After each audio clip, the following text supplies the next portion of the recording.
So right now, the heavyweight division is the talk of the town.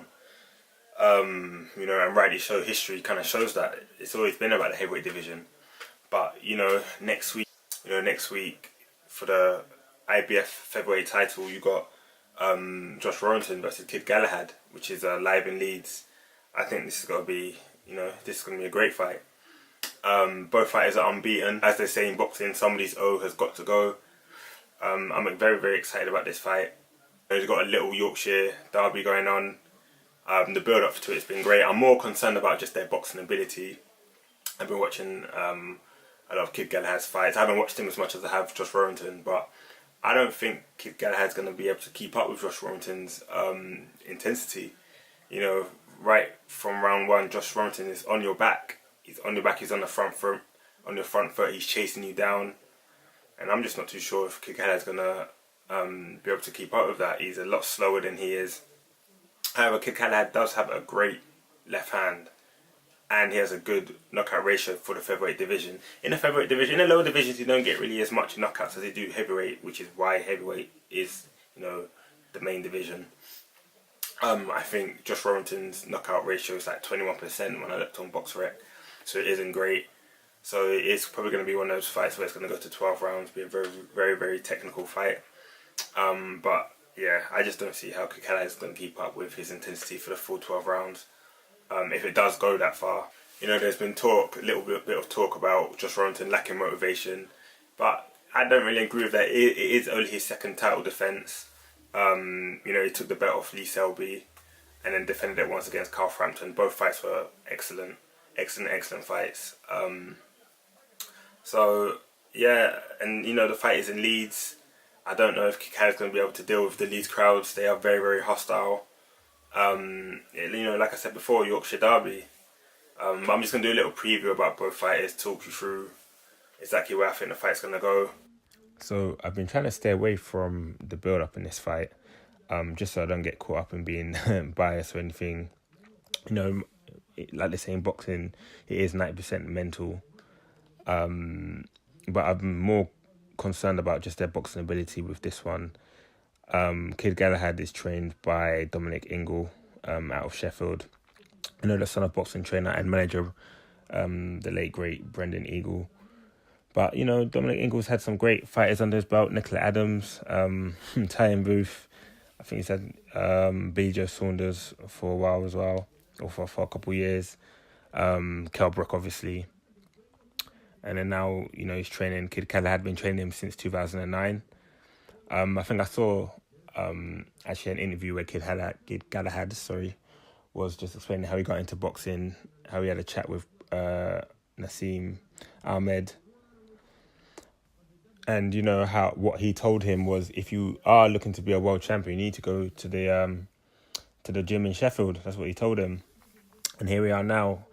Kid Galahad, mandatory for the IBF title against Josh Warrington on the weekend. One thing I do like about Kid Galahad is the way he changed his stance during the fight. I think I was watching his fight against Jose Cantino, if I'm even pronouncing his name properly. He always likes to be in the front foot.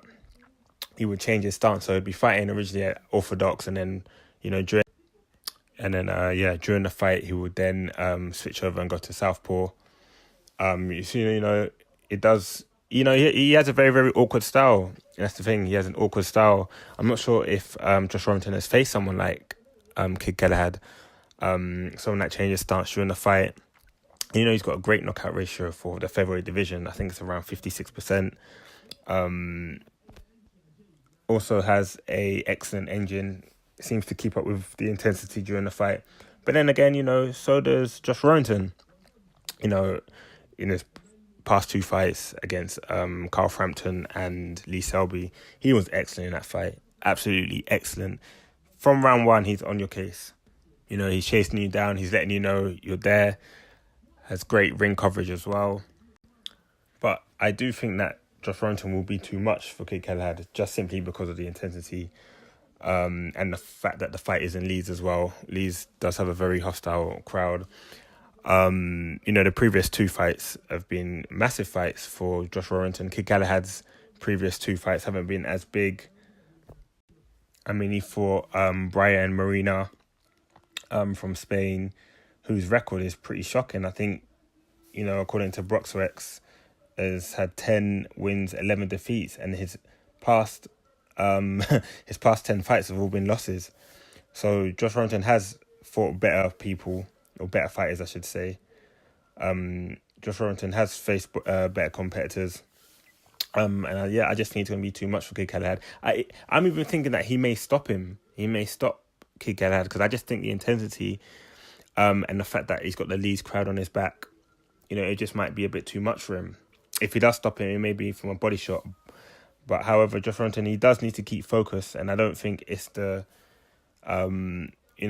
same type of fighters as a Lee Selby or a Carl Frampton. He's got to be kind of smart in this fight, way smarter, because Kid Galahad, the fact that he changed his stance, he's a very, very good boxer. He's awkward as well, and he's got a great left hand. You don't want it to be a case where, he lands and that's it. So, I am looking forward to this fight. I'm convinced that Josh Warrington's going to win, just simply because the intensity will just be too much for him. I'm a bit reluctant to say that he's going to knock him out, since his knockout ratio is only 21%. But, it is what it is. So in this case, I think I'm going to have to go with a stoppage. I think it'll be TKO with a body shot towards the later rounds. But that's just my opinion. What do you guys think? Just leave your comments in the comment section. Remember to subscribe as well. CBC, I'm out.